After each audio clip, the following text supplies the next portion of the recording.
It's the Go Live dance. Yay! Hello, what's up? We are live. Welcome. We're going to talk about Sword Art Online episode 14, End to Eternity. Woo! I got some special guests with me in the house. We're going to see if I can point in the right direction. Yay! This way. We'll go around. Ryan Beacock, who plays Higa. There we go. Jen, Losi, Rinko, and Morgan Berry, who plays Renly. Woo! Welcome, everyone. Thank you. Hi.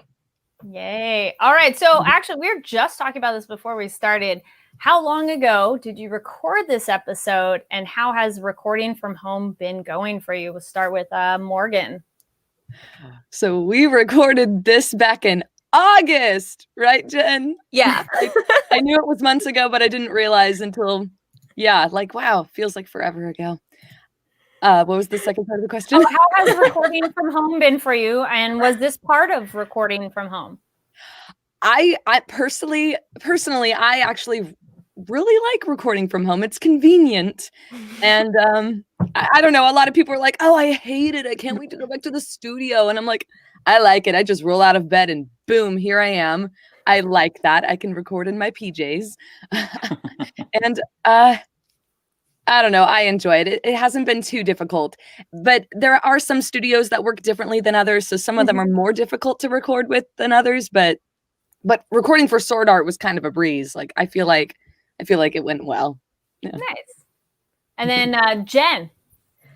So yeah, August 4th or something was the last was when we recorded this episode. Because we wrapped it winter. And so these were like the first ones back. And I know that I got to be the tech guinea pig a lot for some things where they'd be like, we're trying something new this week. Okay, we're trying something new this week. And so we definitely went through a few iterations of getting everything right. We've been really lucky. Bang Zoom has been great about recording from home and like testing stuff with us. And we record backup and there's a whole pipeline. And the engineers there are geniuses. And so we are in really good hands recording this from home. Of course, there's always tech challenges, like for the actors. My neighbors changed their phone number upstairs and like the laundry came on once during a session. And I was like, I called my landlord. I was like, hi, I need their phone number now. And I was like, hello, your dryer is on. And I'm currently crying in an episode of anime. So could you not with that? So, like there's perils. But like Morgan said, my recording space is like 3 feet over there. So the commute is good. But yeah, you have to text your neighbors and ask them not to run their appliances. And that's a weird time for everybody. Yeah. And Brian, what about you? So I don't know when I recorded this episode. It was probably August, but I'm living in 2 different places because I'm up in the San Francisco Bay Area taking care of my mom during the pandemic, and she doesn't have the capability for any of this. So I come to LA and I've been doing a lot of in-studio recording, which was nerve-wracking in the beginning and scary. But I have a lot of parameters that I've got to be the first one in, et cetera. So that's what I've been doing. So every recording that I do, because I don't have anything in this apartment either. This is a newer apartment. It's a 700-mile drive to go to a studio because it's 350 miles each way from my mom's house in the Bay Area. So yeah, I thought of getting a booth, but where am I going to put it? I live in 2 different places right now. So we'll see. Well, it's definitely a time where adapting is key. So I'm glad you're able to go between both and help out your mom because that's important as well, for sure. For sure. I was like, ooh, now we got a heavy note. A lighter note going into the episode, which is actually pretty heavy too. So we start at the beginning and it's so uplifting. We've brought everyone from Liz, and I just was so excited when we get the cameos of everyone popping up. And I know a couple of you are, you're on the outside in the real world. And then Morgan, your character is not from like the way back days.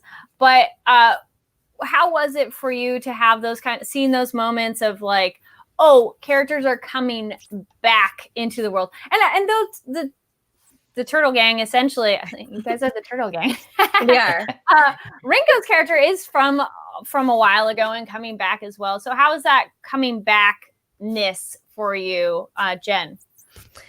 Well, it's interesting because like Rinko, in the show, we hear about her in the second season of SAO, but we don't meet her until Alicization. And Mhm. what's sort of interesting for her is she's spent the last couple of years really distancing herself from these people and that whole part of her life. And so now she's back with the people she's been trying to avoid because it's very uncomfortable emotionally. But like when you have this relationship with people, like Higa and her were friends in school and they worked together, and so like it's an immediate like camaraderie again of like, okay, I don't really want to be here, but I like you, so we're gonna get through this together. And so for her, she was basically asleep since February. So she's like back and up and wants to help everybody out. So I think it's interesting watching like the real world stuff, and we'll see more of that in this season, like as we sort of interact more with the underworld and like what that means. And like for Renly, it's like, wait, there's a real world, and you're from what now? So like for you, I think it's a different experience than for me, where I'm like, I don't know, it's AI. Like you don't know that about yourself. Yeah. Actually, speaking of that, Morgan, how was that kind of scene for, we get Renly get to meet more real worlders and, just that's what you're like. So how was that kind of scene interaction for you? Trying to remember back to when I was recording it, but yeah, that's a really cool moment. That's like the realization. It's cool. Or how does one think as an AI and get to understand that there is a real world? Like, what kind of process did you go through, or was that more of a direction given to you? How do you come to that? It was more of a direction given to me, but now that I think about it, I don't even know how I would wrap my mind around that, honestly. It's like if someone told us right now, be like, by the way. Or a lot of things would make a lot more sense. Absolutely. Yes. And then Brian, what about you? Like you get to be someone on the outside and get to see actually, I wonder how much Higa would want to hop in and go inside the underworld. It's interesting. Is he like this mad scientist whose project has escaped him? Is he reveling in all these changes, good or bad? I don't know. I've thought about that. I'm actually fascinated by the show, thinking that maybe we're not that far off from this being reality. And it's every time we're talking about it in the studio, and Alex is telling me the story and what's happening, I'm just thinking to myself, like, this feels like it could be real, and this is happening already. So it's kind of interesting and scary at the same time. So I don't know what Higa feels, but I certainly am feeling a lot during this session as Brian with what we're talking about. Like, more than any other show I've ever done, this seems tangible and scary and cool. I feel that's a very good way to explain it. It's cool and scary because, yeah, if you got stuck there, that would suck. But the idea of being able to go to this fantasy world and play essentially and come back out, though technically you do feel pain, so that does kind of suck in that sense, but you can still exit the game when you want. Well, game. Yeah, so if for everybody who's watching live, welcome, and if you're watching it later, please leave comments down below on the stuff we covered, and then as you can see, you can find everybody by their usernames around, and we'll add our little. There we go. Yay! I made it go away as soon as y'all pointed. I know. I was like, what? Here, wait. There you go. Go back. You can point now. Attempt to find the direction. Yes. Nice. So let me know, who was your favorite character that came back? It was so exciting. And the score on this show is just beautiful and amazing. So many moments are just like lifted up of just like, it's emotional. I know this episode and then some other ones, if you're watching the sub ahead of time, it just gets so intense. We got Agil, Liz, Silica, Klein, Alicia, Sakuya. I can talk this morning. But then also the cool moment we get is how did everybody get there and how we find out about it, because Yui informed everybody and helped. I liked Higa's moment. He's like, wow, cell phone AI was able to do this. It's like, little does he know. Right. Like, right. A little more than a cell phone, but yeah. And then, yeah, we have Renly and getting orders. And so we didn't, Morgan, we didn't get to talk way back when Renly got to fight, but how has it been for you of like, Renly gets a really cool fighting scene way back when, the kind of like boomerang stars. And then now it's like, all right, I don't need, Asuna tells you, don't worry, I don't need you to fight right now, healing art. So as a performer, you know, you go from scenes going like, I get a fight and everything. And now it's like, okay, never mind. You just get to go to the back and help people out. Yeah. And Renly has such a good heart. So it's just like, yeah, okay. Yeah. Helping people out. That's get it, Renly, get it. Yeah. And then also, how was it for you, Morgan, joining this world of the knights and everything? Because again, I didn't get to talk to you the last arc, but you know, Renly is such an interesting character coming in. So how's it been for you to join this world of SAO? Oh, I love it. Okay, so I've been a fan of sword art for years, so it's really cool. I was just like, when I got the email, I was just like, what?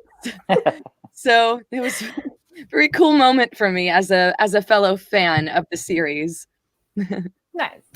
Oh, here we go. We have some questions from our live chat. I definitely think that's awesome of being a fan and then getting to join the franchise. Oh, I love to hear those stories. We got Chandler says it would be crazy to learn there's a real world, but can't dwell on it because there's a war going on. Good point. We've got Daniel in the chat just says, hey, Ghazi Asaf. Sorry if I say anybody's names wrong. My question for Morgan, meeting Asuna friends in the real world. It just says, Renly, what was it like recording that scene? So we kind of talked about it a little bit, but I guess maybe more in the context of being a character talking to another larger character that's been around the whole time. So how was that scene for you, Morgan? It was cool. I like it. Yay. Then we got Champ Production says, Christine Mari character came here to help the injured soldiers. And I was, ooh, yay, baby. So yes, I was so excited when people are coming to help. Yes, Chandler says, Klein looking back with the look over the shoulder was epic. Yes, that was a nice moment of like hero pose. Yay. Thank you, everybody. Keep your questions coming. And then we get this other moment. So we find out 2,000 players essentially have come to help the battle, which seems small, but it's actually quite a bit. And we get the nice heroic moment of Asuna saying, together we will win. And you're sitting there like, oh, good. And then there's just so many more soldiers that keep coming. You're just, then we hop out to the real world with Higa and Rinko. So we get that thought of Alice is a new type of humanity. So Brian, you were talking a little bit about it, like the idea of what we're doing, what's happening in the show is kind of real world. So what do you think of that moment where he is talking about a new type of humanity, one as the character and then you as yourself? Well, I mean, I think as Higa, he's probably going to be, whether he's afraid of it or excited about it, it's all math and it's all science. So it's all, you know what I mean? It's all information. And and I don't know that things necessarily have gotten to the point where they're out of control. Like, I think everything is still kind of like, we're managing this, even though things are going to crap. But like, he's not necessarily a battler or a fighter, or, you know what I mean? So everything is data and computers and all that stuff. So I don't know that he would see the situation as someone else might. So I think in a weird way, even things going to crap is exciting to him. Do you know what I mean? Not being a bad seeing guy. how it unfolds, because he's built this creation and seeing what it does. Right, exactly. Yeah. And I think he wants to, preserve this and make sure that this works. Now, as far as I'm concerned, I'm constantly terrified of everything. So if I were Higa going through this, I would be like, I'm going to close my laptop. I'm going to unplug the computer. Sorry, everybody in there, but I'm going to Hawaii. You're like, what I this has mean? gone too far. Yes. Yeah. So, but I'm a little bit more, like petrified and anxious maybe than Higa is. Higa steps up to the plate where I don't think I would. He does, which look ahead on future episodes. No spoilers. My God. Right? I know. And yes, we're only talking about today's episode. So if anybody's seen ahead, don't say anything. Looking at you in the chat too. Everybody's being good, but just saying. We got Alan Gamino says science rules. Yes, agreed. Yeah. Thank you. Reem, and sorry if I say it wrong, Jendabib? Sorry if I said that wrong. Higa is the brains of the operation. LOL. I do love his character a lot. Yay. Yes. He's awesome. He's really awesome. Oh, yes. And Chandler says, waiting to see what happens. A constant curiosity of what's going to happen next. I know, right? It's like, if you don't, you could binge it and then go back. But, it's fun to see what happens week to week. Yes. Can I ask a question? So, full disclosure, I haven't seen this episode. It's 2020. But I am recording episodes. So how many more episodes will the audience have to see to catch up to where I am as far as recording? Do you guys know? Like how many episodes are in this arc? Oh, yes, there's 23? 23 or 24. And we're talking about 14? I have my list over there somewhere. But yeah. Mm-hmm. Okay. And 14 just aired, yeah. Well, then I can't say a lot. I know. I was like, ooh, it's fun to know. And I watched ahead figuring out how to find all of you, which would be good episodes. So me too. I'm like, all right, we're only talking about this moment. But yeah. Oh, man, this season it just keeps getting better and better. Absolutely. Cool. Well, thank you, chat. Chat says it's 23 episodes. Great. Also, I like this one. Roland Nolan says, constantly terrified of everything. Motto of 2020. Mm-hmm. Yes. Yeah. Fair. Yes. Oh, nice. And then Champ Production says, I was preparing the next live tweets for the next episodes, and I can't say it for the goosebump moments. Yes, there was quite a few of those too. Exciting. So then we get the revelation. I felt this was such a cool mind blown moment in this episode, is explaining how they're going to repair Kirito. And the idea is that we are all connected, and there's a piece of me in the people I know, and there's pieces of them in myself. And it absolutely 100% makes sense of like, oh yeah, everybody there, but it's their vision of you. So in a way, you do need multiple people to fill that in. So they get into, Higa has that moment of the backup of a self-image. So we'll go around and like, what are your thoughts on that? Because it is an interesting perspective, just us as people, like the people we know and how they know us. And what are your thoughts on that? We'll start over with Jen that way. Jen. I think it's fascinating because, I have so many different lives, I guess, that I've lived so far, and like the different parts of me that everyone knows. I think, if you just asked like one person, like, I don't know if you'd get like the full Jen experience. But, like they're talking about, these are people that know Kirito so well. And so if you like asked my like 3 best friends, like to like describe Jen, like you probably get a pretty good AI version of me. I'm pretty goofy. So good luck to whoever is working on that science wise. But yeah, you really think about, you exist in other people, and that's something, as we talked about, I was like, oh, I guess that's really true. So what a fun way to sort of bring everybody from all the past seasons together. It's such a clever story moment to be like, well, here's how we get everybody back in the game. We take them, so we get the full harem of people around, so they can recreate his thing. I do think it's sort of funny. I'm like, oh, his ego is literally bruised and we need to fix it. That's so on brand for him. It does sound about right. I was gonna say, I had someone actually just post on Facebook something, that idea of the us broken into pieces, and then I'm like, well, I don't want to say what show is related to because that's a big spoiler moment, but I felt that was very similar to the real world. Brian, what do you think of that idea of how we're all connected in that way?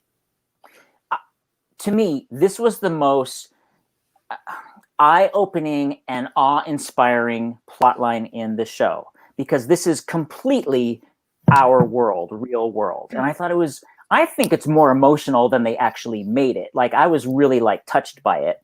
First of all, you want to make sure that you have a lot of good friends. Otherwise, your realization of who you are is going to be crap. Yeah.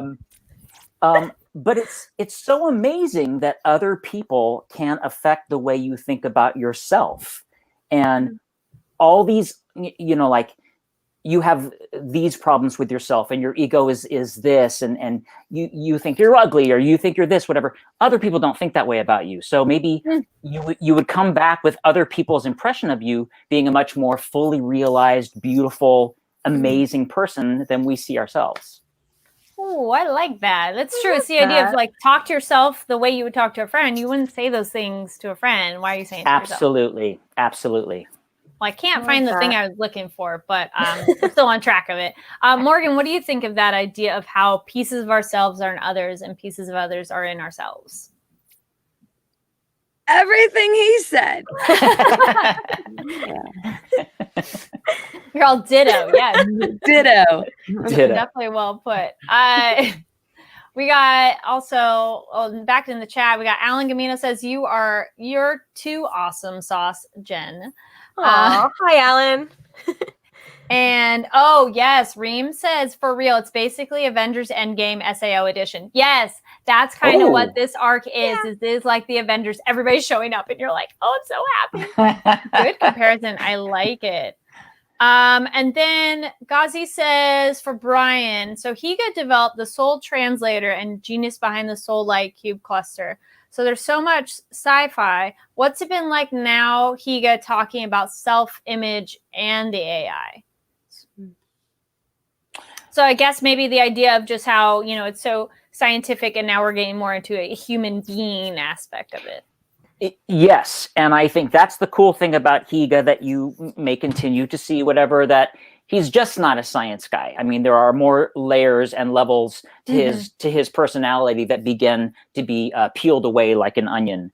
And that's why this character's been really cool, because he's not just one-dimensional, and it's not just,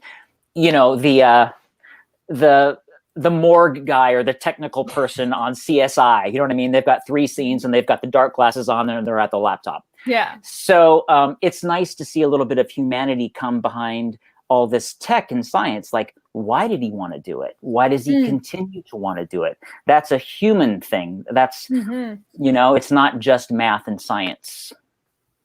Yeah, something that's exciting, I think, for the Ocean Turtle crew, and like as the season goes, without spoilers, we really get to spend some time like in the personal relationships. Like, I always joke that like I come in, I'm like, hello, science monologue, science monologue, farewell. And I have one of those in this episode. I'm like, wait a minute, I have a 9 like sentence long thought that I'm going to tell you about that. But we really get to explore a lot more of how they're reacting to it, because we do spend more time with them. Like, what does it mean for them sort of emotionally, and the relationships that they have with each other, and getting to play all of that after being very like science is really exciting. We get to see more of Higa and Rinko, and like Rinko and other people. And so I think that's pretty exciting to make us a little more well-rounded as well. Actually, speaking of that, I like the moment where Higa's like so deep in thought and Rinko's like, excuse me, hey. He's like, I have a monologue. Hold on, I'm sciencing. Yeah. And I'm just like, we already did one of those this episode. Can we just move along, please, Higa? That would be really great. Yeah, that was super Sorry fun. to interrupt you. I do like that moment a lot. It's like closing in on him closer and closer as he has this thought. And I'm just like, cancel that. Yeah. Girl, hold on. Please explain to the rest of the group and let's expand that thought. Because he's on a right path, but it's one of those like, hey, include the rest of the group, please. Nice. And then they get their plan of like, well, how are they going to go plug everything in? They have to be more direct. It's in a spot they don't want to go because the bad guys are there. And then they have a decoy. How convenient. They have not 1, but 2 robots, but technically one doesn't walk well downstairs, so we can't use it. I love that. Wait, is that Ichimon? Yeah, Ichimon. It's like, oh my God, it makes me laugh. It's like Short Circuit. Yeah. Well, I like that essentially Ichimon just makes me think 1. So it's robot number 1. And yes. And it's like, we're going to send that one. And yeah, no, it's a funny and I mean, I guess it makes sense that they have a robot that they're working on transferring the AI, but it still is kind of like, hey, we got a plan. We're like, remember this from 10 episodes ago? Yeah. Right. It definitely felt like Cousin Oliver on the Brady Bunch. If any of you guys are familiar with that, like they got to bring in like a young grandkid or a dog or whatever. Here's our robot. Yeah. Like, we're gonna run out of people to get hurt, so we need a robot. Right. To, like, they take need more red shirts. Yeah. There's not a lot of red shirts up in the Ocean Turtle, so we're sending in the bots. Sorry, Ichiemon. Yeah. But it's all right. It's only AI. It doesn't matter if they die, right, Morgan? The AI characters, we don't know. I'm just kidding. We care about our AI characters. It is that interesting idea of like in a game and like computer intelligence of like how real they are and like how much does that matter, which as the show goes on, it does prove that it does. Yes. So Higa's going to go into the duct and Yanai volunteers to go and help him. And I kind of was like, I don't remember this character, but it's someone there taking a nap. And it's funny because I think of like the main three hanging out at the console. And then there just happens to be extra security guards and science people that they can just throw as cannon fodder. That I don't know about you, that you're just like, wait, where did they come from? Right. They've been in the background, like pulling things and pushing buttons. Yeah, they're just like filing cabinets. You know, they're just like, let me put things away. They're the ones that order Grubhub for us. So yeah. Everyone's been sort of napping since episode 11. Right. Well, they've just been waiting for a while. It's like, yeah. They were like, I can hear science monologue. It's time to get up. What are we doing?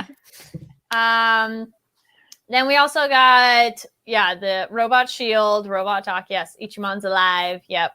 And then thrown over to Morgan. Alan says, love when you played as Renly. Renly is super duper awesome.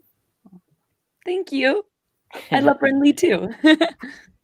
So then going back into the Underworld, we get the epic brookhole and Gabriel fight to the death now. If you haven't watched our discussion from last week, go check that out. We had Amari. He spoiled it. You know, well, I mean, he kind of was like, hey, he's gonna. I'm like, thanks.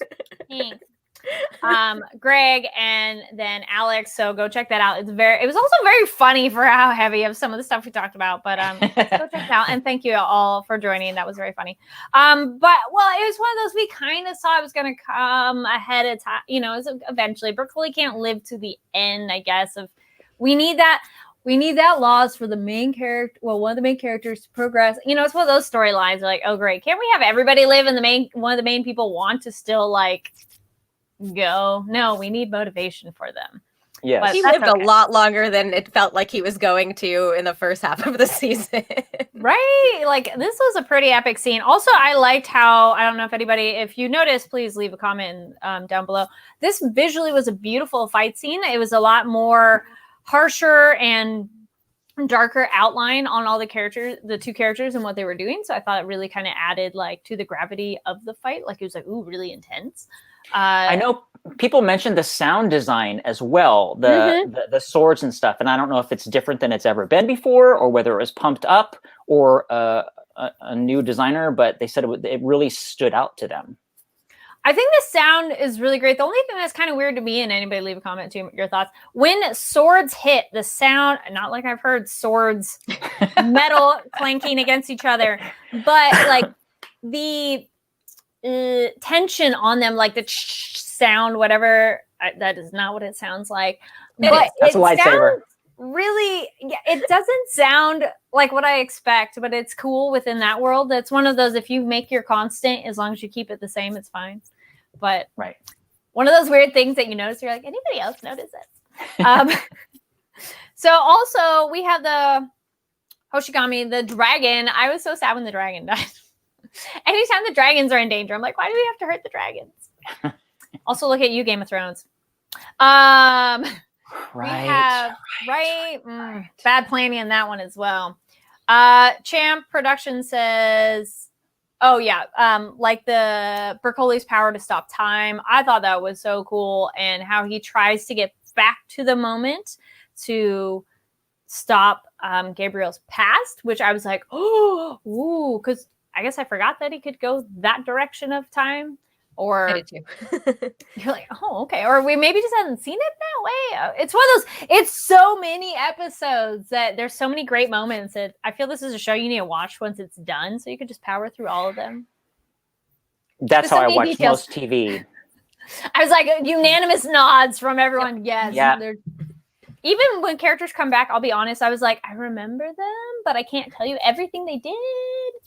But it's really funny you say that, because we're getting so much entertainment now. I mean, like I probably watch like 6 hours of TV at a time when I can, but I'll binge a whole show, so I know exactly what's happening. And these creative callbacks that writers have written in really hit you and mean something.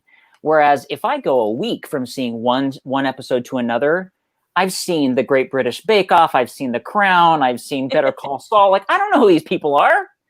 Right. So yeah, I'm a binger for sure. Oh, I think binging's great. And it's you understand it differently. And I mean, you get that like, yay, they're back. But like the intricate details of what they went through, I feel was like almost 10 years ago. I was thinking about like, when did this show start? Like, it's been going. And no disrespect to the show. I think it's amazing. There's just so many details. It's like, oh my goodness, those people coming back. Looking over at the chat now, oh, okay, that's interesting. Reem says, because the sword's weapons are not made from regular metal, some are from divine objects, like the ice rose for Yu-Gi-Oh! Or a clock for brookhole. So the sounds they make will all be different. Ooh, I like that. Thank you. That's an excellent explanation. Because I'm like, they don't sound like, but they're not real world swords anyways. Roland Nolan says, we did see it coming, referring to brookhole dying, but he still managed to pull off one final win before it happened, and that's pretty awesome. Sure, Gabriel is still out there, but he can't use the Vecta account anymore. Good point. Yes, that was like, whew. But he does have something else later, which, no spoilers, but stay tuned for that. But yeah, that was a pretty epic fight. Also, interesting, weird character to come back was the administrator in brookhole's memory. What did you all think of that? Of one, the administrator, and then that she comes back, Brian? I have to be honest, I don't remember that. Well, no, that's not true. I remember the administrator, but where did she come back from? When he dies, and then in case everybody didn't watch it just last night, no worries. It is brookhole has died, and he's essentially like angel ghost thing with his dragon. So I'm glad his dragon's with him. He sees the administrator and has a whole conversation with her, which was really kind of weird. And he's like, but how are you here? And she's like, I'm actually just, speaking of your part of people's memories, she's just his memory of her. And he's like, oh, well, he also has a really sweet line that he's like, oh, well, I'm glad that my memory of you is you smiling too. So it was just an interesting character come back. It was really kind of emotional. So, I mean, I guess this idea of like, what are your thoughts on the administrator? And now she gets to come back and be kind of sweet and like, oh. Well, let me ask you this then. What do you think the point of that is? What do you think the point of that scene was? What purpose does it serve in the story? In a way, I would say it semi-redeems her a little bit because I don't know if she started out one way and became a corrupted file, essentially, or if she always was that way, or it is the idea of how maybe we perceive people differently, and it's our memory of them, which is good and bad, because that could be you have a good memory of someone who's abusive or evil, right? Like other people know that. It is also maybe shows us more about brookhole and his thoughts, because I think I kind of had thought they had a thing, but maybe I don't know. So maybe that's a little bit more. But then again, he's with Fanazio, so I'm like, I'm not sure. That's a good question. Please leave comments down below what you think. Yeah, is it like, redemption is possible, or you know? Yeah. Well, I think it's a nice parallel with the, like we were talking about earlier, of like the, the different versions of a person. My first instinct when I see her is like, oh, administrator, I hate her. But then you remember, like, brookhole has such a different relationship with her, you know, and she sort of believed in him in a way that was meaningful to him. And so that's what he's sort of taking with him as he goes off into the sky. Right. So it's sort of like, oh, that's nice for him, but like, go away. It was very like, I don't trust you. I was like, oh, right, I'm supposed to like you for him, but like under other circumstances, absolutely not. Yeah. I see Morgan agreeing and going, yep. Mm-hmm. Agreed. I was like, good thing Renly didn't have to do a full standoff with Administrator, because I don't think that would have ended well. Renly's still in one piece, so yeah. I mean, we've seen some great fighting skills from Renly, but you know, Administrator is a whole other level. It's one of those, don't even think about no code. Oh, okay. Well, no spoilers, but I do appreciate the chat says it is semi-foreshadowing / understanding something later. Okay. Stay tuned. I'm trying to like mind wipe myself of like 15 through 23. I'm like very careful about what I say. I've done the starting to binge and then trying to watch just the episode for this and then be like, only think of that episode. Because right. Yeah. Let's see. We got a question to Jen. So Rinko sees Higa working to help Kirito, and Higa is deep in thought. Then Rinko's chatting about what to do. Oh, I don't think that's really a question. I love that scene. So back to the scene of when she interrupts him. Yes, I love that scene as well. I'm sorry, I didn't think that was quite a question. But if you had a question, please include them. And thank you, everybody who's been asking questions and joining the chat. We love it. And again, comments down below on stuff we talk about. That is a nice sort of like look back to what their relationship sort of was before that. Yeah. Because like in the very beginning, Rinko's like, I don't like this. This is an ethical problem. What are you doing? This is insane. I should never have gotten on that helicopter. Right. But, you know, now it's much more sort of like, I'm in a familiar place with people that I know, and like that relationship's coming back. So you see that they're a great team, and she's a little bit like less apprehensive isn't the right word, because it's just still like, I don't really know. I don't know how I feel about all of this, but it's like now there's a mission, right? Like now we have to, you know, it's like, you know, Magneto and Professor X are like coming together. We have to fight this bigger thing. So like for now, we're going to table the ethics conversation and we're just going to get the kids out of the machine. That's a good point. Like we'll deal with like the ethical implications of all this later. Let's save the children. She's got some words for Kikuoka, but like they can pause. Then we have, so this was also, so we're almost towards the very end of the episode. It was also super emotional. So we have brookhole die, and I was sad. I knew it was coming, but I still was like, and again, also having the dragon die, because the dragon's like, let me help you out. And he's like, oh, the one time he disobeyed my orders. And you're just like, get your tissue ready. There's more other stuff later. But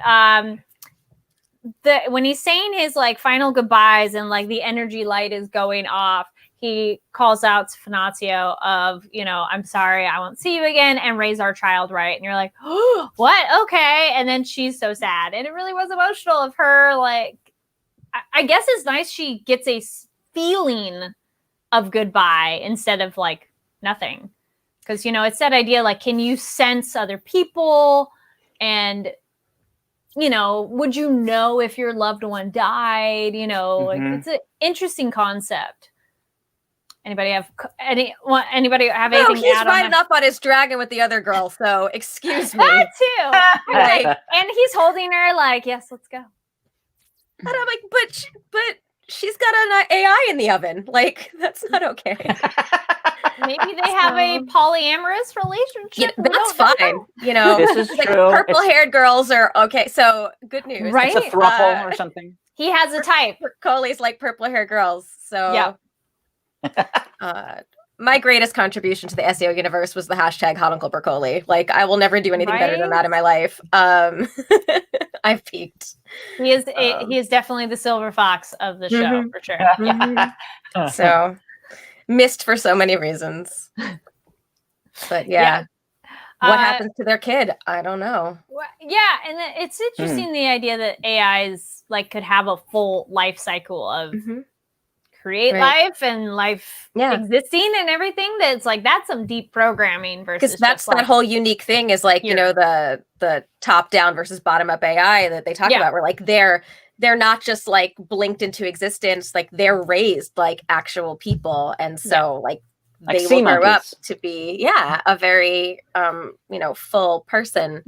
And that's what makes them different, and we'll talk more about that in later episodes for sure. Right. We got NSM0220 says, you guys did awesome in the show. Thank Yay. you. Thank you. They did indeed.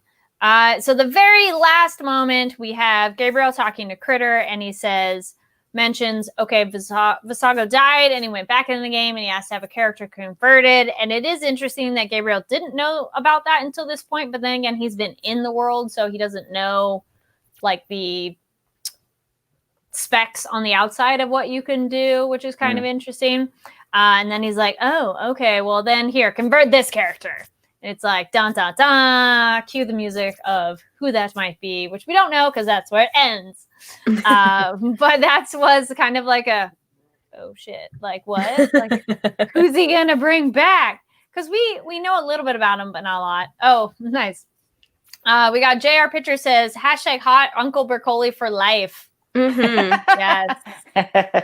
And Daniel says R.I.P. Bercoli. Yes, absolutely. It was like, aw. But then again, if he kind of was a ghosty, I mean, I feel there might be more. Maybe Ghost Uncle Bercoli will be our new hashtag if he comes back. Oh my god! Right? Obi-Wan Bercoli. Yes, there you go. He is part of the force of that energy and everything. More Amari Williams anytime, please. So yes. For sure. Any other thoughts on this episode or up to this point that we haven't talked about, or not past it, not past it, or anything else about your character you'd like to add? We'll start, Brian. There we go. I can point. Well, like I said, all I've got in my head is past this episode. So, I mean, I just recorded like 2 days ago. So, well, that's exciting though. Was I excited? Absolutely. So yeah, I mean, as a viewer, when I can watch the show, I just think the show is so cool, especially on the ocean turtle. Like the colors are spectacular, the purples and the blues and the blacks. Like it really does look, at least in those scenes, different than a lot of anime that I've seen. And the mood is so like tangible and cool. And sometimes anime characters look the same. They're drawn the same. There's a style, whatever. But there's occasionally in this show where I feel like I'm seeing a different style of artwork in their faces and in their expressions and stuff. JoJo did that too sometimes with their different styles each year. So yeah, it's just a really cool show to be a part of. And I hope it goes on as long as Bleach did. That's all I have to say. It is a show that's been going on for quite some time. And I'm like, I don't necessarily see any end in sight of. Could always have some new problem, and our team of folks are like, we want to keep coming in and getting in the mess of things, even though we say every time we're not going to. Right. Yeah. So they need to write more and translate more. Well, by now, also the show has gotten a bit more aware of itself and making fun of it. We had talked last week of how even they joked about the Kirito harem of like, oh, there's more girls, and it's like, yeah, there's even more. And I think it's great that by now the show could be like, we know by now. Okay. Interesting question. We got NSM0220 says, question for Morgan. How did you get involved with this? How did you get involved with this series? What is this? Any story behind it? Nope. Just a regular audition? No. Not for this one, actually. Okay. I got auto-cast as this character, actually. So I didn't audition. I just got an email and I was like, cool. That's fabulous. That happens. Can you talk a little bit about auto casting if people don't know what that is? Because I don't feel I've had as many guests mention that before. So if you want to just talk about a little bit, what is that? Cool. Well, auto casting is basically you automatically get cast in something without auditioning because I guess the director or a client either requested for you or was like, oh, so-and-so, this actor would be perfect for this role. No need to audition. Boom. So that's basically auto casting. And I don't know who made the decision, but apparently someone just wanted me as Renly. And so they auto cast me. That's cool. Yeah, that's awesome. I mean, it makes sense, I guess, when like, live action movies, when people have it on script and then they want a human being, they have like a visual of who they want in mind. So that makes sense if, they have a voice in mind. So congratulations. That's very exciting. I feel that's a little bit of a... And also, I think I'm glad that it all worked out. Yeah. You're being cast sort of off your body of work too, whereas like someone can say like, oh, Morgan, you probably know them from this and this and this and this, so we think they'd be a great fit for this part. And they go, oh my God, of course. Yes, please put Morgan Berry in this show, which is the correct answer for all shows, everyone listening. That's right. Put Morgan Berry in every show. It's not like you did an audition. You've been auditioning your whole career. Yeah. Mm-hmm. Yep. And so sometimes a role will like descend from the heavens and be like, hello, welcome, this is you now. Yep. Like, weird question on that. Does it ever happen where people could get auto-cast and be like, no, I don't want to do it? Probably. Not in 2020. Not for me. Not in 2020. I mean, I guess the only reason any actor would do that is if they really have any, I don't know, moral hangups on the project or for some reason where they're just like, I refuse to do XYZ, or maybe they're like, I don't really see why you would do that, but it's just one of those, does it happen? It could be scheduling too. Like years ago, I was doing 8 series at a time, and it was really difficult to make it work. And you're driving all over Los Angeles and still trying to do a play or work your job or whatever. And so sometimes that could be a reason for not taking it. Yeah. Mm-hmm. Or if you only do union work and it's a non-union project. Oh, right. Or you're like, I've played 8 bad guys in a row and I need too much therapy to play another bad guy. Like, that's real too. It's interesting for me, like Rinko is one of the ones where, because sometimes also you'll audition for a character and get cast as something else. So you might be like, thanks for reading on those 3. You're number 8. But Rinko was a really early audition for me at the studio. And one of the ones where like I actually got to read for her. And like it was, as I've learned more about her, like I feel like had they known me, I would have ended up in this part because we're very similar in a lot of ways. Like I'm a woman in tech, like I used to be a game developer. And so like poor Alex, we've had conversations about like, what is a load test? And like, is this thing correct? And let's talk about this particular weird science thing, and we'll have those conversations about that. But it's really engineers like, oh my God, can we proceed? I've worked with like 80 guys like Higa, like there was a scene, I don't remember, it's a later episode, but I'm talking about, this is not a spoiler, like I'm talking about Higa's code in the or like the stuff he's working on. And I'm like, Alex, like, that's right? I was like, yeah. I was like, no, like the way you adjusted that in the script is spot on. Like, that is correct. That is the way you would talk about that. This is a real thing that is real. Wow. And like, those moments are so comfortable. It's when it's the like sound that like we do like 100 takes, but like when it's like computer talk, I'm like, yeah, I'm on it. I was gonna say no acting there. You're just like, this is easy. This is like my life. Yeah, I'm like, let's talk more about engineers. I'm good. It's great. That's very cool. I spent a lot of years of my real life reminding engineers to eat, so I laugh every time. I'm like, Higa, eat something, drink something. Like, please, like hydrate. Like, please feed yourself. That's like a real part of being a producer, is reminding people of like basic activities because they're so in their code. So that part is real. Not everything about the development of SAO or the Underworld is necessarily 100% how it goes in real world life, but hungry, like blindfolded engineers is very real. Yes. We got Reem says, don't worry. It still hasn't ended, so don't worry. Back to Brian of like when it'll end. Yeah. And Daniel says putting Morgan in is a great decision. She's amazing. Aww. Facts. And NSM says 8 series at a time. Well, we are thankful for your work. Oh, thank you. Well, that was a long time ago. I'd like 8 series now, but also put Brian in everything. That is also a correct decision. Sure. Right? Yes. I'll be a Digimon. I'll be a folding chair. You're like, I'll be anything. Yeah. It's the luckiest sessions for me when you've recorded before me, because I don't have to work as hard when I just get to hear what he's done, and then it's so easy to just respond to that. Likewise. So I get very spoiled when I'm like, ooh, Brian's recorded first. Yes. And I get to hear it. we talked a bit in the beginning about, what's it like recording from home, and like, I haven't seen a lot of these people, like Morgan I saw coincidentally the last day I recorded for the first half of the arc. So I haven't seen her or like Alex since February. And you get we're not like necessarily have a camera. So, you hear people over your headset. And so you hear Alex, you heard, I think, I think Ben was the engineer on this one, and you hear people that you haven't seen or heard in a long time, but then sort of getting to hear all those voices back, like getting to hear Brian, getting to hear Jeremy, I was like, oh, it feels like really familiar. It feels like coming home. Like it's so comforting to have this, even though it's like this weird, totally insane world that we work inside. It was something really comfortable about, getting to come back into the Ocean Turtle and hear everyone around me. I was like, oh, I know this. Okay. This is a safe space. Yeah, it definitely was a comfort to start working again, as you can imagine. And not everyone has had that benefit. Very true. We're very lucky. As far as a sense of normalcy that was so needed, it was really great to come back and see people and hear people and be working again, albeit, once or twice a month. But, I really needed it at that time. I was getting tired of, running Griffith Park. I needed to work.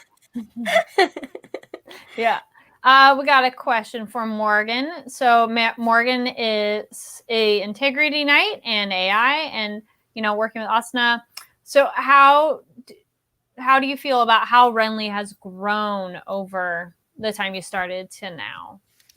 I am so proud of him.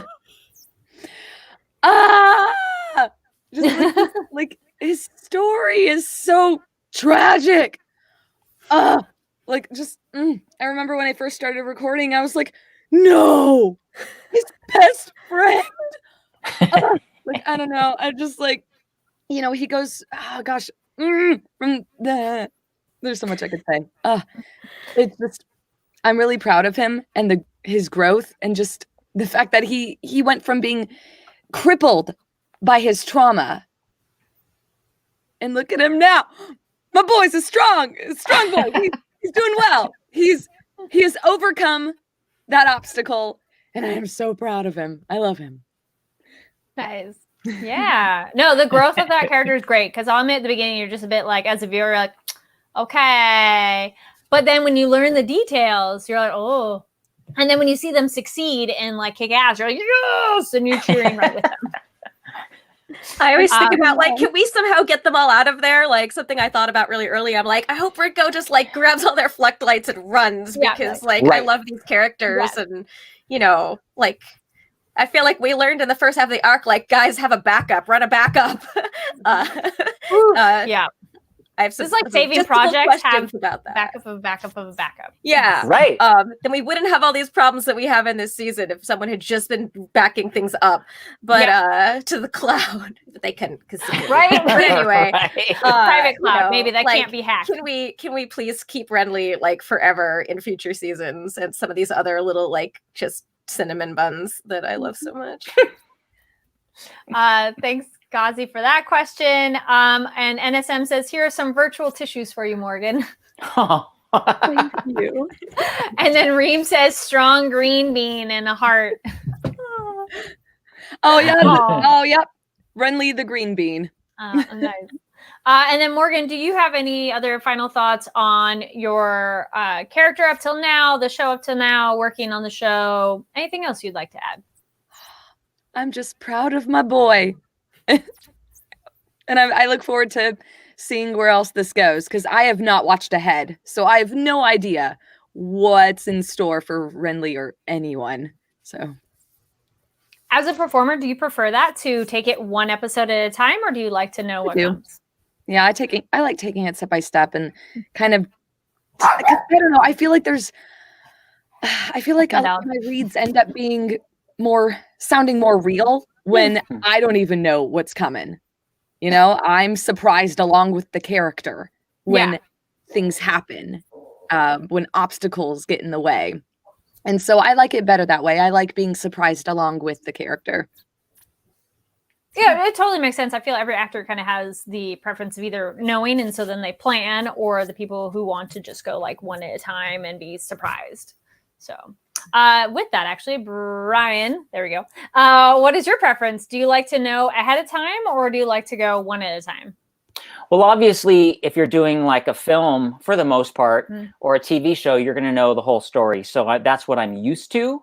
But sometimes Alex will, if he knows, he won't give us the whole story, but he'll say, this line might be tweaked just a little bit, suspend this a bit, for whatever reason. So sometimes you get little hints that maybe things are not exactly what they seem.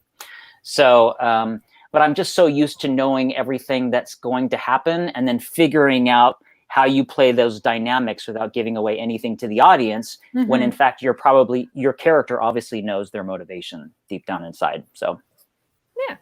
And Jen. So normally what I like to do, because we have the luxury on this show of like the subs being out, and so I'll watch like the episodes as they come, because they're usually a little farther in advance, so I can sort of go and then like have a few weeks to like forget what I've learned. Because I like to sort of like watch the one like right before, but like I don't necessarily want to know like what happens 8 episodes down, because I don't want that to color what I do. And so normally like I would stick to like, okay, here's what's out and here's what I've seen. But then because we went on hiatus for so long, I was like, I want to know what happens. And so I was like getting the novels like out of the library. And then I was like, I can't, Gabriel stuff is too traumatic. I can't handle reading this. And so I like found like spoilers for the whole season. And then I was kind of mad at myself, because like, oh, I wish I didn't know that. I wish I could have experienced it. But what I did this time that was different for me is like on previously on Sword Art Online, I would watch the whole episode. But on these, I just watched the Ocean Turtle stuff. So that way I would not know what's happening in the Underworld. Because, well, I mean, Rinko doesn't know. But for me, I would watch the sub all the way through and then the dub all the way through. And I'm like, no, I kind of want to just experience it, selfishly. I'm like, all my friends are in this show. It's really exciting. So I'm like, what's their story? I can hear it for the first time with them. So I would like fast forward through all the Underworld. I sort of, am getting to experience that as a fan in real time and seeing what happens for them. So I would ignore those bits so that that's cool. Have something new to see. Except the last episode, I watched everything because I was like, I feel like Rinko needs to know what the heck's happening in there. You're like, I need to know the final thing. No spoilers. Yeah, I couldn't wait. But, it's definitely an exciting last back half of this arc. Oh man, that's crazy, guys. Exciting, but whoo, just so y'all know, it gets intense, and there's like moments that just like get your tissues ready. It's very therapeutic in this time to work on shows where you do a lot of screaming and crying. I've found that I've had a bunch of projects like that in quarantine, and I will tell you, standing in your little soundproof corner and just screaming is like a very good life choice to make right now. If you need that, like, or like go in your car and just go like drive to a parking structure and just like scream for like 5 minutes. You might find it helpful. I don't know. That might just be me, but it's nice to get that out. Very cool. And then I think Brian and Jen, did you have any other final thoughts on where we are up till now? We just asked Morgan, but anything else you want to add? I just want to say I'm really excited for the viewing audience to see what's happening, and I'm just really excited to be a part of this show. It's really cool. It's a great franchise. It's a great character. It's brilliantly directed. Alex does a great job. Engineers are great. Translations are great. Like, it makes it easy to do the show. So just so you guys know, watching the show, it's really a blast to do. It's fun to do. Yeah, we're spoiled. We get all the gifts of a great script and a great director and a great story and characters that are fun to play. So this is like sort of that like perfect storm of, we're very spoiled to be surrounded by amazing people and working on things that are such a treat. And oh man, so much is going to happen, y'all. Just buckle up. I was like, I won't spoil anything, but it's exciting to see, characters who might not even have had a lot of screen time also this season, like, get to have, like, you're like, oh yeah, that guy, he gets a scene. Yes. I get excited about that stuff. I want everyone to come back and be included. But yeah, like Brian said, it's a treat to work on. For me, it's awesome to get to play this, like, I play a lot of like really shrewish moms a lot in anime, and getting to play somebody who is like so much more chill than myself, but like is very intelligent, and like no one ever is like, I'm sorry, Rinko's a woman, like we shouldn't listen to her. Like that's never a thing. Like she gets to be like top of her field and top of her game, and I think that's just exciting. That it's a non-issue in the world of SAO. Like just, oh yeah, she's great, so we got her. So that's cool. It's cool to play a badass lady in STEM. Oh, yeah. So, right? We need more of those. Yeah. She might not get any like adorable like statues because she's like in a lab coat, but she's my an easy cosplay. Yeah, I have a lab coat in my closet. I almost did it, but it's also 82 out. So I was like, no, not today. Not today. Nice. But yeah, she means a lot to me, and I'm very lucky. Nice. And now one kind of final fun, interesting question for you all before we start talking about other stuff that you're working on. What is some voice acting advice you wish you could have given yourself when you started? That's good. Yikes. Give you a second to think about it. So much. What voice acting advice would you have given yourself when you were starting out?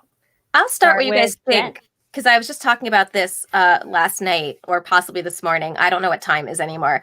But I come from production as well, and I was recently doing some casting, and I think something that's important to know for all voice actors is just because you don't book a role doesn't, and Ryan Colt Levy had started this on Twitter, just because you don't book something doesn't mean you're not in the yes pile. And so much, you feel like, oh, I didn't get that thing, I'm not working on that thing, why am I not in the show?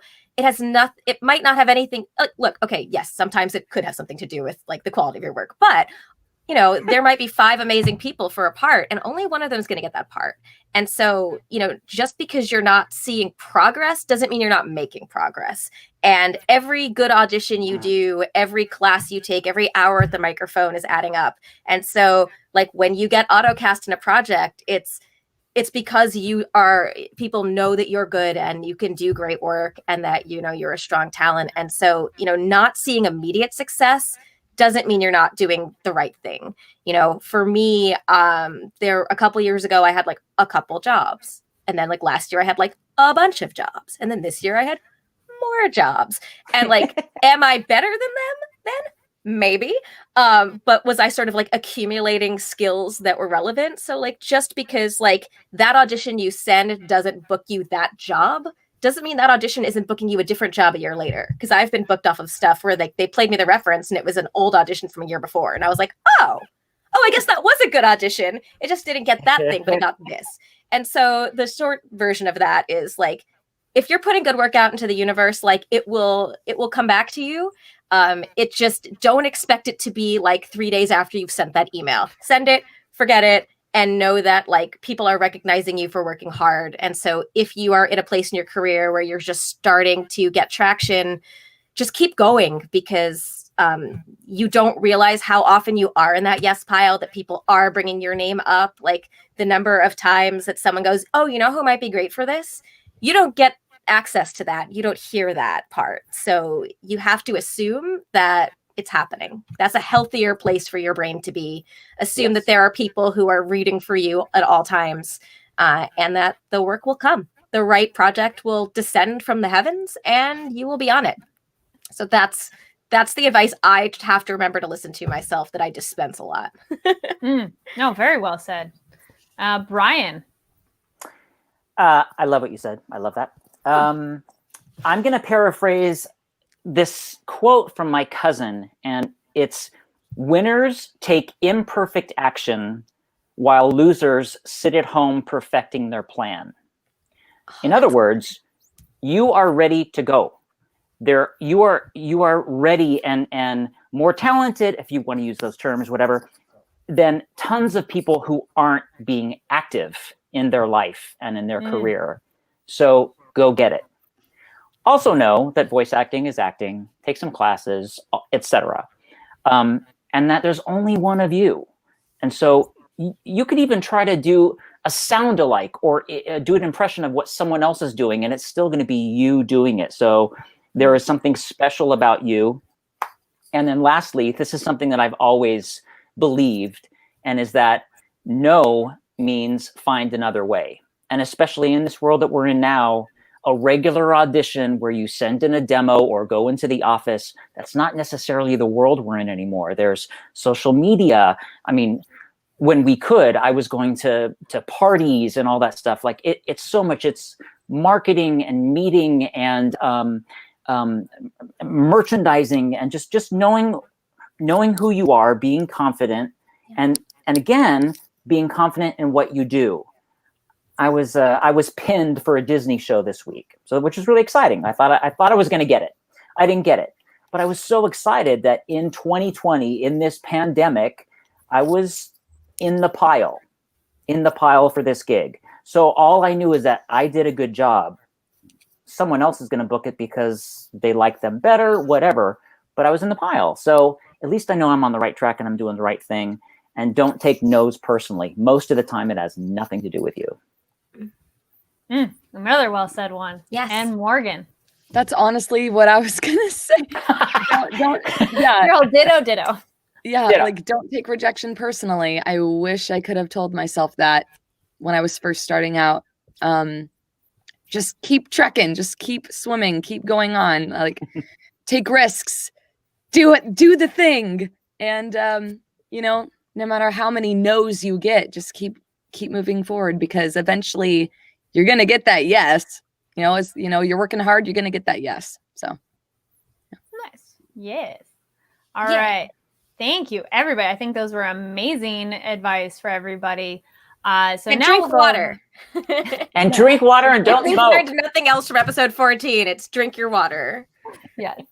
All right, now we'll go around and where can people find you online and any current or older projects you would like to promote? We'll go around the circle square again. We'll start with Brian. Hey, so you can find me at Twitter and Instagram at Brian Beacock. And I've got a film out. It's a horror film. I kind of play a character similar to Higa. It's really weird. Live action, filmed in Austin. It's called Hollow Scream, and I believe it is on Amazon Prime. ooh, nice. Very cool. And then we got Jen. I am at Jen Losi on Twitter. I do not use other platforms because I'm not that cool. What am I allowed to talk about that I'm working on? I am a bunch of NPCs in Genshin Impact, which is currently replacing my sleep. That is a fun game that you can check out. Slowly over time, all of the Los Angeles VO community will make its way into this game because it is huge. That is my hope and my dream. So if you run into someone who is in town that sounds like this, it's me probably, or it's Brittany Cox. I like her character a lot. I am not her. But yeah, I'm around in that. And what else? I think that is probably all I could talk about. And I'm in this show, and that's all that matters. There we go. Yeah. And then we got Morgan. Hey, you can find me on Twitter and Instagram at @themorganberry.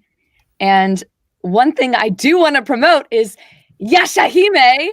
You should watch it. It's fun. And if you're a fan of the Inuyasha series, then boy, do I have good news for you. Yay. So yeah, Yashahime. It is on Hulu. It is on Funimation.com. It is on Crunchyroll.com. But yeah, I voiced for Inuyasha's daughter, Moroha. And so that's exciting. Woo! So you should check it out. You're so good on it. Thank you. It's so good. I know we have a lot of Inuyasha fans out there, and that's super exciting. Congratulations. Thank you. Wonderful. Well, thank you so much to everybody who tuned in live, watching this later, and huge thank you to my guests. It was super fun diving into the show with all of you. Thanks for hanging out with us. Thanks for having us. Yeah, it was fun. Yay. Well, again, thank you everybody for watching. Make sure to tune in next week to see who will be on and talking about episode 15. Again, thank you. And we'll see you all next time. Bye. Bye.